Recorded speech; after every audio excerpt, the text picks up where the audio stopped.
ለቤተሰቦቻችን ቃል በገባን መሰረት ዛሬ በሳምንት አንድ ቀን ስለ ታክስ፣ ስለ ግብር ወይም ስለ ጉምሩክ ጉዳዮች ቲክቶክ ተከታታዮቻችን እንደምናደርስ ተስማምተናል። አንተንም አፈላልጌ አግኝቻለሁ። አጠራ ያሉ ጉዳዮች ግን በጣም መሰረታዊ የሆኑ ጉዳዮችን ነው የምጠይቅህ። መረስቲ ለአዲስ ለሆኑ ሰዎች አስተዋውቅ ራስህን። ወንድዬ ብርሃኑ እባላለሁኝ። ጠበቃና የህግ አማካሪ ነኝ። በብዛት በታክስ ጉምሩክ ወንጀሎችና በፋይናንስ ጉዳዮች ላይ እሰራለሁ። የመጀመሪያ ጥያቄ፣ ብዙ ነጋዴዎች ብዙ ጊዜ ፍርድ ቤት የሚከሰሱበት ታክስ ስወራ ነው።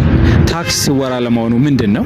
ታክስ ስወራ ማለት ሆነ ተብሎ ታስቦበት ታክስ ለማጭበርበር በማሰብ ገቢን የመደበቅ ሊከፈል የሚገባውን ታክስ ላለመክፈል የሚደረግ ጥረት ነው። በዚህ ውስጥ ገቢን ማሳነስ፣ ወጪ ማናር፣ ግብአትን ከፍ ማድረግ፣ ሽያጭ መደበቅ የሚሉ ደግሞ ኤሌመንቶች አሉ። የሚፈጽመው ተግባር ታክስ ስወራ ይባላል።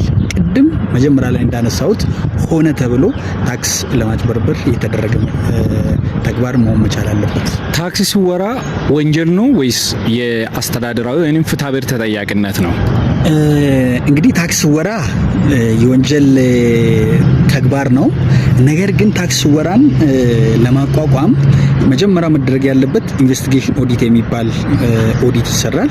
የኢንቨስቲጌሽን ኦዲት ላይ እንደ ግኝት የተመለከተውን ገንዘብ ደግሞ የታክስ አማውንቱን ታክስ ባለስልጣን በፍትሐብሔር ክስ የማስመለስ ስልጣን አለው ማለት ነው። ስለዚህ የፍትሐብሔር አስፔክትም አለው፣ የወንጀል ውጤትም ሊያስከትል ይችላል ማለት ነው። ወይም ታክስ ስወራ በሁሉም አይነት ግብር በሁሉም ግብር አይነቶች ላይ ተፈጻሚ የሚሆን ነው ወይስ ታክስ ሲወራ የሚያስጠይቁት የተለያዩ ዝርዝር ግብር አይነቶች አሉ? መልካም ዝጌ፣ በርካታ የግብር አይነቶች አሉ። ገቢ ግብር፣ ተጨማሪ እሴት ታክስ፣ ከስተም ዲዩቲ የመሳሰሉ በርካታ የታክስ አይነቶች አሉ። ከስተም ዲዩቲን በሚመለከት ምናልባት በሌላ ስም ለምሳሌ ጉምሩክ ማጭበርበር፣ ንግድ ማጭበርበር ብለን ልንጠራው እንችላለን እንጂ ማንኛውም ታክስ ለመሰወር በየትኛውም ታክስ አይነት ላይ ማንኛውም ታክስ ለመሰወር የሚደረግ ሆነ ተብሎ የሚደረግ የማጭበርበር ተግባር ታክስ ወራ ብለን ልንወስድ ስለምንችል በሁሉም የታክስ አይነቶች ሊከሰት ሊፈጠር የሚችል ተግባር ነው። በጣም ጥሩ ወንድዬ። ከዚህም በፊት አቃቢ ህግ ነበርክ፣ ለረጅም ጊዜ ከሳሽ ነበርክ። አሁን ግን የተከሳሾች ጠበቃ ሆነ ተከስተሃል። አንድ ሰው በያቀርብ የሚችላቸው ምክንያቶች ምን ናቸው? በታክስ ወራ ስነ ህግ የታወቁና በርካታ የታክስ ወራ ክስ ዲፌንሶች አሉ። በስነ ህጉ የሚታወቁ ለምሳሌ ቅድም እንዳነሰ ታክስ ወራን ዲፋይንስ አድርግ አንዱ ያነሳሁት የማጭበርበር ሐሳብ ነው። ስለዚህ የማጭበርበር ግብር ከፋዩ ወይም ነጋዴው የማጭበርበር ሐሳብ የለውም፣ የተሰወረ ታክስ የለም፣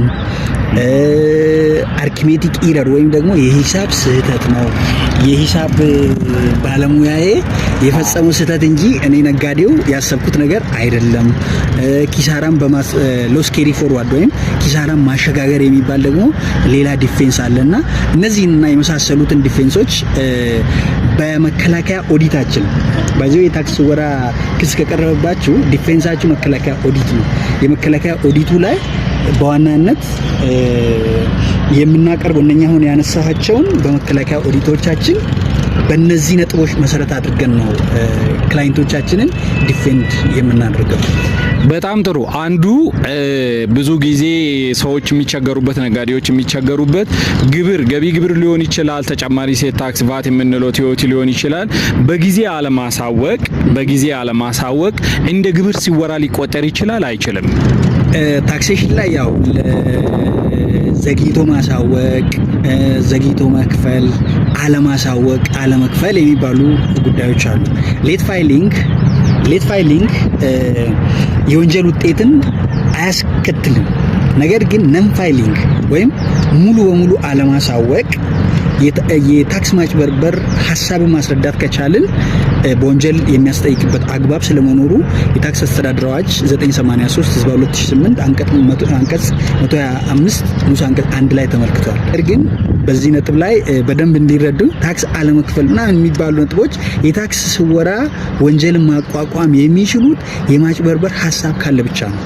ታክስ አለመክፈል ለምሳሌ በሰው በብዙ ለምሳሌ በእጦት ምክንያት ታክስ ላይ ክፍል ይችላል። ይሄ የወንጀል ውጤትን አያስከትልም። ለማጭበርበር በማሰብ ግን ንብረትን በማሸሽ ታክስ እንዳይከፈል የማድረግ ተግባር የተፈጸመ እንደሆነ ግን በወንጀል እንደሚያስጠይቅ ሊታወቅ ይገባል።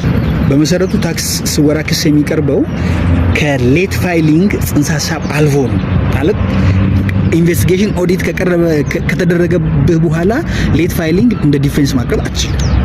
ነገር ግን ሌት ፋይል አድርጓል ተብሎ በወንጀል በታክስ ወራ ወንጀል ክስ አይቀርብብህም።